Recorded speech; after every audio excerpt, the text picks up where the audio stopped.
భాగవతము మన recording number 8 అన్నమాట. అటుపైన కృష్ణుడు అంతఃపుర కాంతలను చూడబోవును. ఇందలి అంతఃపురము మన అంతరంగమునకు సంకేతముగా వర్ణింపబడినది.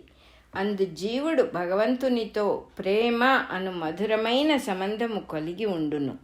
కనుక జీవులందరూ భార్యలు. వీరు 16,108 మంది.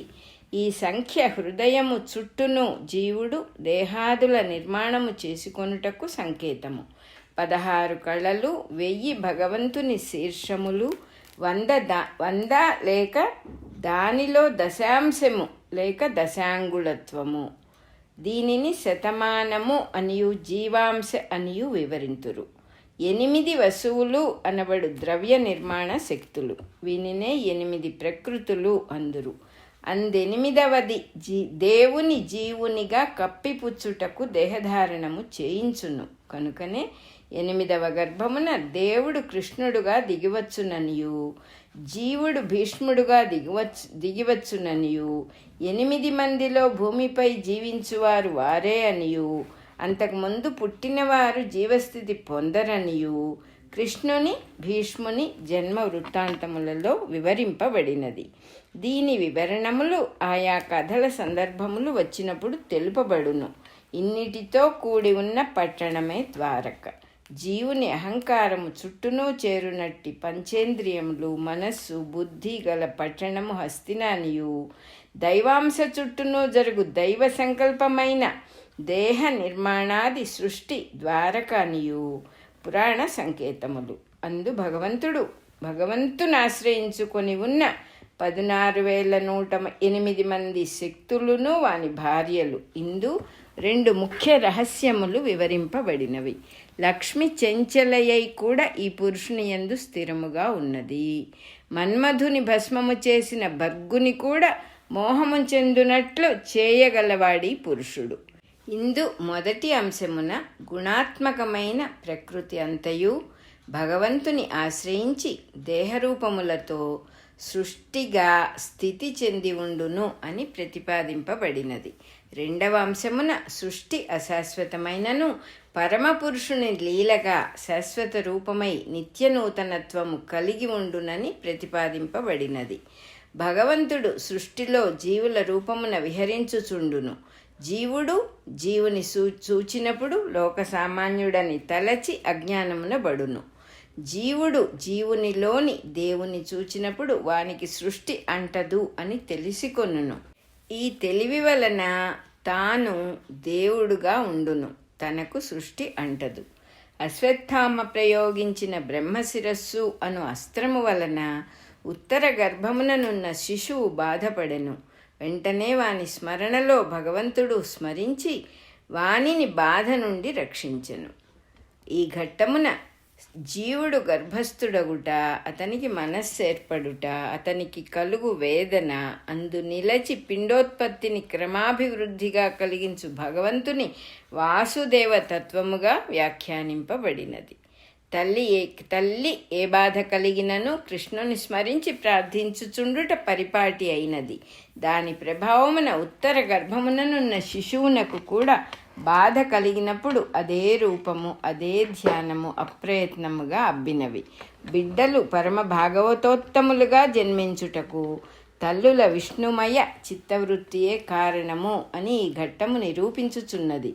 ప్రహ్లాదాదుల జన్మయందు కూడా ఈ అంశము కీర్తింపబడినది. మరియు ఎవరి జన్మ వలన పరమధర్మ సంస్థాపనము జరగవలసి ఉన్నదో వారు సురక్షితముగా జన్మ స్వీకరించుటకు గర్భస్థులైన కాలము నుండియే దైవాంశ తోడ్పడుచుండును అని తెలుపబడినది. పరీక్షిత్తు వలన గోవధ నిషేధము, మ్లేచ్ఛుల నిరోధము, కలిని దమించుట, శుకయోగి ముఖమున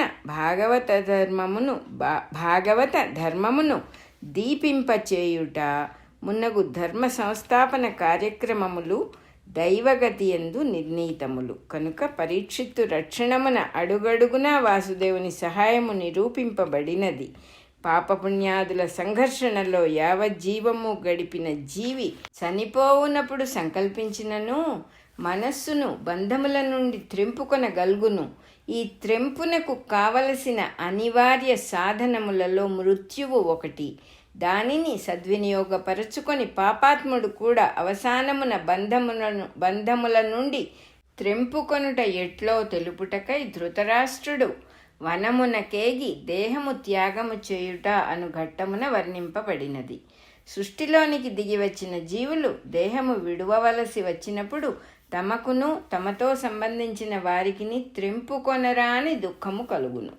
దీని నుండి తరించు మార్గము తెలివితో గ్రహించి ఉపదేశింపవలెను గాని సుఖదుఖములుండరాదని వేదాంత మార్గమున కోపించి లాభము లేదు. అట్టి సందర్భములలో దైవ సంస్మరణ నిలుచుటకై కావలసిన సులువు సూక్ష్మములను ఉపదేశించుటకై నారద యుధిష్ఠిర సంవాదము చెప్పబడినది. తెల్లవారుసరికి చెప్పకుండా వెడలిపోయిన గాంధారి ధృతరాష్ట్ర విదురులు తన్నేల పరిత్యజించిరి అని ధర్మజుడు బంధు శోకమున వాపోవును. నారదుడు వచ్చి దుఃఖోపశమనము చేయును అనగా ఓదార్పు మాటలు చెప్పక ఈ దిగువ అంశములు ప్రస్తావించును. నెంబర్ 1, విశ్వము సర్వము ఈశ్వరుని అధీనము. అతడు జీవులను ఒకరితో ఒకదానితో ఒకటి చేర్చుచు విడదీయుట క్రీడగా నడుపుచుండును. ఎడ్లకు ముక్కున చిల్లు పొడిచి అందుండి త్రాడు దూర్చి పనులయందు నియోగించినట్లు వాక్కు అను త్రాటిచే పేర్లు మొదలగు ముడులు పెట్టి అనేక సంబంధములతో దేవుడు జీవులను నడిపించును. నెంబర్ 2, పిల్లలు గ్రచ్చకాయలాడుకున్నప్పుడు వానిని కలుపుట విడదీయుట చేయుచుందురు. బంతి ఆట ఆడినప్పుడు బంతిని లాగుకొనుట త్రోసివేయుట కూడా చేయుచుందురు. బంతి కొరకై పరువెత్తుటలో వారు కలిసి కొనుట విడిపోవుట చేయుదురు. అట్లే సమస్త జనులను జీవుల రూపమున ధ్రువములుగను దేహముల రూపమున చలములుగను క్రీడ జరుగుచుండును. నెంబర్ 3, ఇరువురు కొండ చిలువచే మృంగబడినప్పుడు అందొకడు మరి ఒకనిని బయటకు లాగలేడు. అట్లే కాలము కర్మము గుణములు అనువానిచే అనుక్షణము మృంగబడుచున్న శరీరములు మరి ఒకరిని రక్షించలేవు. 4, చేతులు గల మానవులకు చేతులు లేని జంతువులు ఆహారము, కాళ్ళు గల జంతువులకు కాళ్ళు లేని వృక్షముల ఆహారము, పెద్ద జంతువులకు చిన్న జంతువులు ఆహారము, జీవికి జీవియే జీవనోపాధి. ఇన్ని రూపములలో అనుభవించువాడు అనుభవింపబడువాడుగా బహిరంతరముల భేదమున ఈశ్వరుడు నానా విధములుగా క్రీడించుచున్నాడు. అందలి రూపములలో ఒకడు తల్లిదండ్రులేమైనారో అని దుఃఖించి లాభము లేదు. అన్నిటి యందు కాలస్వరూపమైన విష్ణువును స్మరించుచునే వ్యాకులత్వము నుండి తొలగవలెను. భార్యతో వనములకు పోయిన ధృతరాష్ట్రుడు హిమవత్ పర్వత సమీపమున ఒక పుణ్యప్రదేశము చేరుకొని యోగ మార్గమున నిలచి యోగాగ్నిలో భార్యతో కూడా దగ్ధమైపోవును. విదురుడు తీర్థయాత్రలకు పోవును. ఈ భవిష్యత్ వృత్తాంతమును చెప్పి నారదుడు ధర్మజుని విడిచి వెడలిపోవును. ఇంతలో దుర్నిమిత్తములు కనిపించుట, ధర్మరాజు దిగులు పడుట, అర్జునుడు ద్వారక నుండి వచ్చి కృష్ణుని నిర్యాణ వృత్తాంతము చెప్పుట, ధర్మరాజు పరీక్షిత్తునకు రాజ్యమిచ్చి తమ్ములతో భార్యతో తిరిగిరాని ప్రయాణమున బయలుదేరుటయు తర్వాత ఘట్టము. ధర్మరాజు మహాప్రస్థాన దీక్షలో ఉత్తర దిశకు బదరికాశ్రమమునకు వెడలిపోయిననియు భీమాదులు కూడా సాధన చేసి అట్లే అరిగిరనియు చెప్పబడినది. విదురుడు హరియందు చిత్తమును చేర్చి శరీరమును విడిచి ధర్మస్థానమునకు చేరుకొనును. ఈ వృత్తాంతము భారతమున ఇట్లు చెప్పబడినది. ధృతరాష్ట్రుడును గాంధారియు కుంతియు ధర్మజునికి చెప్పి ప్రజల అనుజ్ఞ తీసుకొని ఆశ్రమవాసమునకు పోయిరి. 1 సంవత్సరం ఆశ్రమవాసమును చేసిరి. ఎడబాటు భరింపలేక ధర్మరాజు పరివారముతో చూడబోయి కొన్ని దినములుండి వచ్చెను. అందుకనాడు వ్యాసుడు వారిని చూడవచ్చి ధృతరాష్ట్రుని మీద జాలిపడి ఒక మంచి కోరిక కోరుకొనమని అడిగెను. ఎంత దుస్తరమైనను తీర్చెదన నేను. ధృతరాష్ట్రుడు యుద్ధ సమయమున చనిపోయిన బంధువులందరినీ ఒక్కమారు చూపుమనెను. రాత్రివేళ వ్యాసుడందరినీ గంగానదిలో నిలబెట్టి సూక్ష్మలోకములకు ఉద్ధరించి అందరికి దుర్యోధనాదులందరి సాంగత్యమును కల్పించెను. చనిపోయిన వారి భార్యలు కూడా భర్తల సాన్నిధ్యం అనుభవించిరి. తెల్లవారుసరికి అంతయు ఇంద్రజాలమని తెలిసినది. విదురుడేడి అని ధర్మజుడు ధృతరాష్ట్రుని ప్రశ్నించెను. అతడు ఆహారాదుల అపేక్ష లేక వనములో చెరించుచుండెననియు చెదురుగా అప్పుడప్పుడు వచ్చిపోవచుండుననియు చెప్పెను. ఇంతలో విదురుడు వచ్చి సంభాషణ లేక ఒక చెట్టు కానుకొని నిలబడి ధర్మజుని కన్నులలోనికి చూచుచూ దేహము విడిచెను. యుధిష్ఠిరాదులు హస్తినకు తిరిగి వచ్చిరి. వ్యాసుడు చూపిన ఇంద్రజాలం ఒక్కటే భాగవతమున చెప్పబడలేదు. భాగవతమున గాంధారి ధృతరాష్ట్రులు చెప్పకుండా వెడలిపోయిరనియు భారతమున చెప్పి వెడలిపోయిరనియు వర్ణింపబడినది. జరిగినది ఎట్లనగా ధృతరాష్ట్రుడు చెప్పక వెడలిపోయి కొంతకాలము హస్తిన సమీపారణ్యములలో ఉండెను. నారదుని వలన ఈ వృత్తాంతము విన్న ధర్మజుడు తండ్రిని మరల ఆహ్వానింపగా మన్నించి వచ్చి అనుజ్ఞగొని మరల వెడలిపోయెను.